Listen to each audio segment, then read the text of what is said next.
మే నెల 2025 సంవత్సరంలో 12 రాశుల వారికి గ్రహస్థితి ఏ విధంగా చెప్తున్నాను. మొట్టమొదటగా మనకి ఏప్రిల్ 13వ తేదీన రవి మేష రాశిలోకి వస్తున్నాడు. ఇక మీనరాశిలో ఎవడున్నాడంటే బుధుడు, శుక్రుడు, రాహువు, శని గ్రహాలు ఉంటాయి. ఇకపోతే గురుగ్రహము వృషభ రాశిలో మే 30 తర్వాత ఏమవుతుందంటే మనకి ఈ యొక్క మిథున రాశిలోకి వస్తుంది. అంటే మనం ఇప్పుడు చెప్పుకోబోయేది మే నెల కాబట్టి మనకి గురుడు వృషభ రాశిలో ఉన్నట్టుగానే తీసుకోవాలి.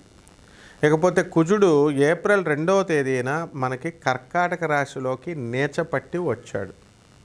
కాబట్టి ఈ యొక్క రాహు వచ్చేసరికి మే 29వ తేదీన 2025 సంవత్సరంలో మీనరాశి నుంచి కుంభరాశిలోకి వస్తాడు. అలాగే ఈ యొక్క కేతువు ఈ యొక్క కన్యా రాశి నుంచి సింహరాశిలోకి వస్తాడు. ఇదండి గ్రహస్థితి. కాబట్టి ఈ గ్రహస్థితి ద్వారా మనకి 12 రాశుల వారికి ఎలా ఉందో మనం విడివిడిగా ఒక్కో రాశికి చూద్దాం. ఇకపోతే ఈ ప్రతి ఒక్కళ్ళకి కూడా భార్యాభర్తల మధ్య సమస్యలు ఈ నెలలో ఎందువలన ఇలాంటి సమస్యలు వస్తాయి అంటే మనకు అక్కడ శుక్రుడు రాహుతో కలిసి ఉన్నాడు. కాబట్టి భార్యలు మొండితనంగా వ్యవహరించడం, అలాగే మీరు తారసపడేటటువంటి ఆడవాళ్ళు ఎవరైతే ఉన్నారో మీకు వాళ్ళంతా కూడా మొండిగా వ్యవహరించడం అనేటటువంటిది జరుగుతుంది. అలాగే చాలామందికి అత్తగారులతో సమస్యలు. ఏమండి మరి పెళ్ళిళ్ళు ఇచ్చేటప్పుడు కట్నాలు ఇచ్చేటప్పుడు మరి మాకు ఇస్తామన్నారు అంత ఇవ్వలేదండి అని చెప్పి అల్లుళ్ళు కూడా అత్తగారుల మీద అలిగేటటువంటి సందర్భాలు. ఆ తర్వాత భార్యాభర్తల మధ్య ఈ అత్తగారులు దూరిపోయి అస్తమాను రోజు ఫోన్ చేస్తూ ఆ కూతుర్ని అన్ని విశేషాలు అడగడం, కొత్తగా పెళ్ళైనటువంటి ఈ యొక్క అమ్మాయిలకి వాళ్ళ తల్లిదండ్రులకి ముఖ్యంగా తల్లికి అన్ని విషయాలు చెప్తారు. భర్త మరి వేధిస్తున్నట్టుగా అనిపిస్తుంది అత్తగారికి. ఈ విధంగా వాళ్ళు అయితే ఇలా చేస్తున్నాడు కాబట్టి నువ్వు వచ్చేసేయి, కాపురానికి వచ్చేసేయి, ఇంటికి వచ్చేసేయి అని అనడం. ఈ విధంగా వాళ్ళు వచ్చేయడము, అది చిన్న చిన్న సమస్యలు ఈగోలుగా మారిపోవడము, ఈ విధంగా అనేకమైనటువంటి భార్యాభర్తలు పాపం వాళ్ళ తప్పిదాలు లేకుండా విడిపోయేటటువంటి సందర్భాలు జరుగుతున్నాయి. మా గురువుగారు అయినటువంటి గరికపాటి నరసింహారావు గారు ఒక వీడియోలో చక్కగా చెప్తారు. ఏమంటే దొండకాయ కూర వల్ల భార్యాభర్తలు ఇద్దరు కూడా విడిపోయారండి అని. అంటే ఏం చేస్తారు, ఫోన్ చేసి ఏం కూర వండావమ్మా అంటే అక్కడ అత్తగారింట్లో దొండకాయ పాదు ఉంది కాబట్టి దొండకాయలు కోసుకి దొండకాయ కూర వండామ్మా అంటారు. మళ్ళీ ఈ తల్లి ఒక 4 రోజుల తర్వాత చేస్తుంది. ఆ తర్వాత ఈ దొండకాయ తర్వాత వంకాయ కూర, బెండకాయ కూర, ఇవన్నీ తోటకూర అయిపోయింది. మళ్ళీ 4వ రోజు ఫోన్ చేసేసరికి మళ్ళీ దొండకాయ రొటేషన్లో వీళ్ళు కోస్తే మళ్ళీ తల్లి అడుగుద్ది ఏం కూర వండామంటే దొండకాయ, మొన్నే కదా దొండకాయ వండావు మళ్ళీ ఏంటి అని వీళ్ళు అడగడం. ఇలా రకాలుగా మళ్ళీ ఇంకో రొటేషన్లో ఇంకొక 5 రోజులు పోయి దొండకాయ రావడం వీళ్ళ కర్మకాలి. ఈ విధంగా ఏంటి అస్మాన్ దొండకాయలే పెడుతున్నాడు, మా అమ్మాయిని సరిగ్గా చూడట్లేదని చెప్పేసి మరి వచ్చేసాయి సూట్ కేసు పెట్టుకుని వెళ్ళిపోవడం అమ్మాయి. ఈ విధంగా కాపురాలు వెళ్ళిపోతున్నాయని ఎంతో చక్కగా చలోక్తిగా చెప్తారు గురువుగారు. ఆయన సరదాగా చెప్పినప్పటికీ ఇది వాస్తవంగా ఇంచుమించు ఈ సమస్యలన్నీ కూడా భార్యాభర్తల మధ్య సమస్యలన్నీ కూడా ఇలాగే ప్రారంభం అవుతాయి అన్నమాట. కాబట్టి దీని అంతటికీ కారణం ఏంటంటే అండి కుజుడు వీక్ అవ్వడం. ఆ వీక్ అయ్యేటటువంటి కుజుడు ఇప్పుడు అయ్యాడనమాట. మొన్నటిదాకా కూడా కుజ స్తంభన జరిగింది. మిథున రాశిలో ఉన్నటువంటి కుజుడు మీకు చాలా ఉత్తమ ఫలితాలను మీకు ఇవ్వలేదు. అలాగే ఏప్రిల్ 2 తర్వాత ఈ యొక్క కుజుడు నీచపట్టి కర్కాటక రాశిలోకి రావడం అనేటటువంటిది జరిగింది. కాబట్టి ఇక్కడ కర్కాటక రాశిలో కుజుడు నీచపట్టాడు కాబట్టి మనకి భార్యాభర్తల మధ్య సమస్యలు అనేటటువంటివి బాగా పెరిగిపోతాయి అన్నమాట. కాబట్టి ఎవరైతే ఇట్లాగా ఈగోలు ఇట్లాంటివన్నీ ఉన్నాయో అటువంటివన్నీ కూడా వీళ్ళు తగ్గించుకొని వీళ్ళు జాగ్రత్తగా కాంప్రమైజ్ అయ్యి ముందుకు వెళితే ఇటువంటి సమస్యలు అనేటటువంటివి ఉండవు.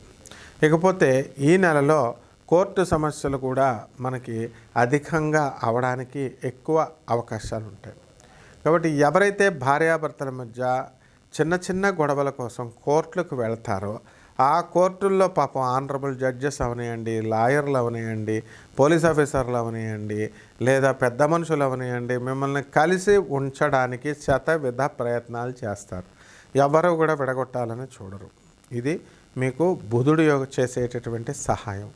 అయితే మీరు ఆ సహాయాన్ని రిసీవ్ చేసుకోరు అని క్లియర్గా మనకి బుధగ్రహం సూచిస్తుంది.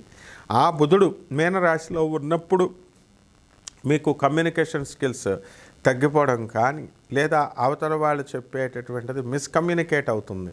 ఏంటి వీళ్ళు ఏదో చెప్తున్నారు, వాళ్ళు పాపం మంచి ఉద్దేశంతో మీకు ప్రజలందరూ కూడా మీకు కాపురం చేసుకోమ్మా అని చెబితే వీళ్ళు ఏం చేస్తారంటే వీళ్ళు రివర్స్ గేర్లో వీళ్ళు ఆలోచించుకోవడం అనేటటువంటిది జరుగుతాయి. ఇకపోతే ఇప్పుడున్నటువంటి ఈ ఆధునిక ప్రపంచంలో మనం కనుక తీసుకున్నట్లయితే ఇప్పుడు సాఫ్ట్వేర్ ఉద్యోగాలు ఇవన్నీ కూడా ఈ రేడియేషన్స్ ఎక్కువగా ఉన్నటువంటి వస్తువులు, కంప్యూటర్స్, ఇలా ఫోన్లు, ప్రతి ఒక్కళ్ళు కూడా ఒక్కొక్క ఫోన్ తీసుకోవడం, ఇలా చేసుకోవడం ద్వారా ఈ రేడియేషన్స్ ద్వారా మనకి మీ బాడీలో ఉన్నటువంటి ఈ గ్రంథులన్నీ కూడా కుంచుకుపోవడం, సంకోచించడం, కాంట్రాక్ట్ అవ్వడము. సో తద్వారా మీకు ఎరెక్టైల్ డిస్ఫంక్షన్ అనేటటువంటి ప్రాబ్లమ్లు రావడం, లైంగికంగా పటుత్వం తగ్గిపోవడం, ఈ విధంగా భార్యాభర్తల మధ్య లైంగిక సంతృప్తి లేకపోవడం, అనేక రకమైనటువంటి సమస్యలు ఈ యొక్క నెలలో వస్తూ ఉంటాయి. కాబట్టి ఇవన్నీ కూడా మనము ఈ శుక్రుడు రాహువుతో కలిసినప్పుడు, కుజుడు కర్కాటక రాశిలో ఉన్నప్పుడు ఇలా జరగడానికి అవకాశాలు ఉంటాయి. కాబట్టి ఇవన్నీ కూడా ఒక్కొక్క రాశి వారికి భార్యాభర్తల మధ్య ప్రాబ్లమ్స్ను మనం ఎలా సాల్వ్ చేసుకోవాలో 2025 సంవత్సరం తర్వాత ధనుస్సు రాశి పుంజుకోవడం అనేటటువంటిది జరుగుతాయి. ఇక ఈ ధనుస్సు రాశి వారిలో లవ్ మ్యారేజీలు, వ్యవహారాలు అనేటటువంటివి చాలా అధికంగా కనబడుతున్నాయి. కాబట్టి ఇటువంటి దాని మీద దృష్టి పెట్టడం వల్ల మీ యొక్క ఆరోగ్యము అలాగే టైము కూడా పాడవడానికి అవకాశాలు ఉంటాయి. మరి అటువంటి ఈ యొక్క ధనుస్సు రాశి వారికి వృత్తి, వ్యాపార, ఉద్యోగ విషయాల్లో తిరుగులేదు. మీకు అన్ని రకాల వృత్తులు, ఉద్యోగాలు చేస్తున్నటువంటి వాళ్ళ ఆదాయాలు బాగా పెరుగుతాయి. ఆలోచనలు కొత్త వ్యాపారాలు స్టార్ట్ చేయాలి, కొత్త తరహాలలో చేయాలి అనేటటువంటి ఆలోచన ఉంది మీకు. డిపార్ట్మెంటల్ స్టోర్సు, బట్టల వ్యాపారము, మరి సిమెంట్ వ్యాపారము, తర్వాత ఈ యొక్క మందుల షాపులు, ఇటువంటి వ్యాపారాలన్నీ కూడా బ్రహ్మాండంగా సాగుతాయి. అయితే ఈ ధనుస్సు రాశి వారికి అందరికీ కూడా ఈ యొక్క కుజుడు మనకి నీచపట్టి ఉండడం వల్ల మీ పేరు మీద ఉన్నటువంటి ల్యాండ్స్ అనేటటువంటి పెరగడానికి కొంచెం టైం పడుతుంది. ఇక మనం మిగతా విషయాలు అన్నీ కూడా మనకి స్కెలిటన్ ఐడియా, ఇది వ్యక్తిగత జాతకాలు చూసుకుంటే అర్థమవుతుంది. దానికోసం మీరు ఇప్పుడు క్రింద స్క్రోల్ అవుతున్నటువంటి నెంబర్కి జాగ్రత్తగా మీరు వాట్సాప్ చేసినట్లయితే బ్రహ్మాండంగా మేము చెబుతాం. దీనికోసం పెద్ద ఛార్జెస్ ఉండవు, నాన్ కమర్షియల్ బేసిస్తో చెప్పేటటువంటిది. అలా డిసిప్లిన్ అనేటటువంటిది చాలా ప్రధానంగా నాకు అవసరం. అందువల్ల జాగ్రత్తగా ఎవరికి కావాలో వాళ్ళకి వాట్సాప్లో పెట్టండి, సరిపోతుంది. మిగతా రాశి ఫలాల్లో పరిహారాలు మేము చెబుతాం.